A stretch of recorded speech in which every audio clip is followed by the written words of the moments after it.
फिर आमने सामने हुए किरोड़ी और बेनीवाल। एसआई भर्ती के बाद फिर छिड़ी क्रेडिट की होड़। जी हाँ, नमस्कार, मेरा नाम है मनस्विनी और आप देख रहे हैं भारत अवतार। राजस्थान में एक कहावत है कि एक मयान में दो तलवारें नहीं रह सकती, और जब बात राजस्थान के दो सबसे बड़े दिग्गज नेता की हो, डॉक्टर किरोड़ी लाल मीणा और हनुमान बेनीवाल की हो, तो ये कहावत कहीं ना कहीं बिल्कुल सटीक बैठती नजर आती है। पिछले कुछ घंटों से सोशल मीडिया पर एक दिलचस्प वीडियो वॉर छिड़ा हुआ है।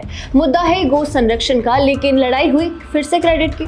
आज हम समझेंगे कि कैसे डॉक्टर किरोड़ी लाल मीणा के एक वीडियो के बाद हनुमान बेनीवाल ने अपनी पुरानी हुंकार दिखाकर ये जताने की कोशिश की कि बाबा आपसे पहले तो मैं मैदान में था। दरअसल इस पूरे विवाद की शुरुआत हुई डॉक्टर किरोड़ी लाल मीणा के एक पोस्ट से। किरोड़ी लाल मीणा ने अपना राज्यसभा का पुराना वीडियो शेयर किया, जिसमें वो भावुक होकर राष्ट्रमाता का दर्जा देने का मांग कर रहे थे। उन्होंने गो सम्मान अभियान को समर्थन देकर खुद को सबसे बड़ा गो भक्त और सनातनी चेहरा साबित करने की कोशिश भी की। भारतीय संस्कृति का अभिन्न हिस्सा है। भारतीय संस्कृति में गाय को पूजा जाता है। ये समय की मांग है कि गाय को राष्ट्रीय पशु घोषित किया जाए। हम जानते हैं कि जब किसी देश की संस्कृति और उसकी आस्था को ठेस पहुंचती है तो देश कमज़ोर होता है। चाणक्य ने अर्थशास्त्र में लिखा है कि किसी देश को नष्ट करना है तो पहले उसकी संस्कृति नष्ट कर दो, देश स्वतः ही नष्ट हो जाएगा। इन्हीं बातों को ध्यान में रखकर बहुतायत राज्यों में गौहत्या प्रतिबंधित है। सनातन धर्म में गाय को माता मानकर पूजा जाता है। गाय हिंदू संस्कृति का मजबूत प्रतीक एवं आस्था का केंद्र है।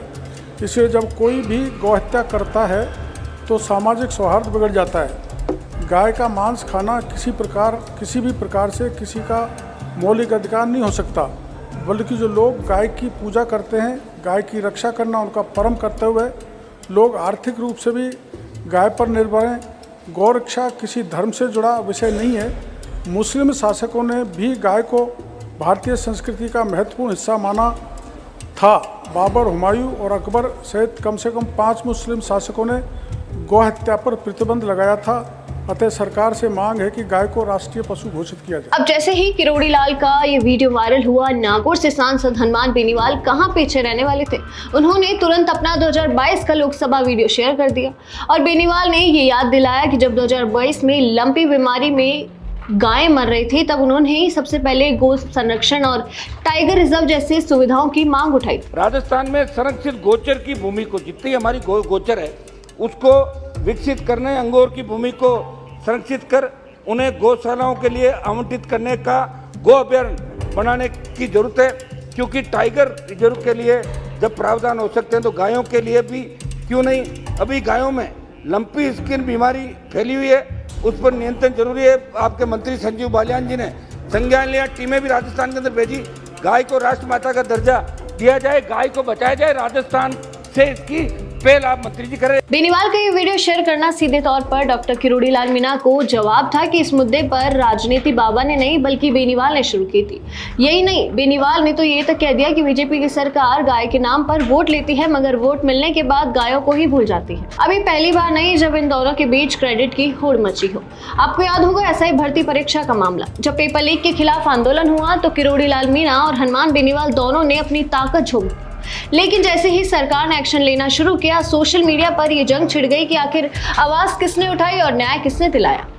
और यही कहानी आज फिर से दोहराई जा रही है। अब मुद्दा बल्कि युवा नहीं बल्कि गाय है, लेकिन रसाकसी वही पुरानी वाली। अब ये सिर्फ दो नेताओं की लड़ाई नहीं बल्कि बीजेपी बनाम आरएलपी की जंग भी कहीं ना कहीं नजर आती है। डॉक्टर किरोड़ी लाल मीणा अपनी बागी छवि से जताना चाहते हैं कि बीजेपी में उनसे बड़ा कोई जननेता नहीं है। वहीं हनुमान बेनीवाल ये दिखाना चाहते हैं कि चाहे विपक्ष में हो या दिल्ली में, राजस्थान के मुद्दों पर उनकी पकड़ आज भी किरोड़ी से ज्यादा मजबूत है। अब राजनीति में टाइमिंग ही सब कुछ होता है। एक के बाद एक वीडियो आना ये बताता है कि राजस्थान में आने वाले समय में जो भी सियासी समीकरण बनेंगे उसमें ये दोनों दिग्गज एक दूसरे को इंच भर भी जगह देने को तैयार नहीं है। कल जो नेता एसआई भर्ती के लिए आमने सामने थे, आज वो गो संरक्षण के क्रेडिट के लिए फिर से भिड़ रहे हैं। क्या ये महज एक इत्तेफाक है या फिर 2028 के चुनाव से पहले अपनी अपनी जमीन बचाने की जद्दोजहद? आपको क्या लगता है, इस क्रेडिट की दौड़ में कौन आगे है, हनुमान बेनीवाल या किरोड़ी लाल मीणा? अपनी राय हमें कमेंट बॉक्स में जरूर बताएं और ऐसी तमाम खबरें और अपडेट्स के लिए देखते रहिए भारत अवतार। धन्यवाद।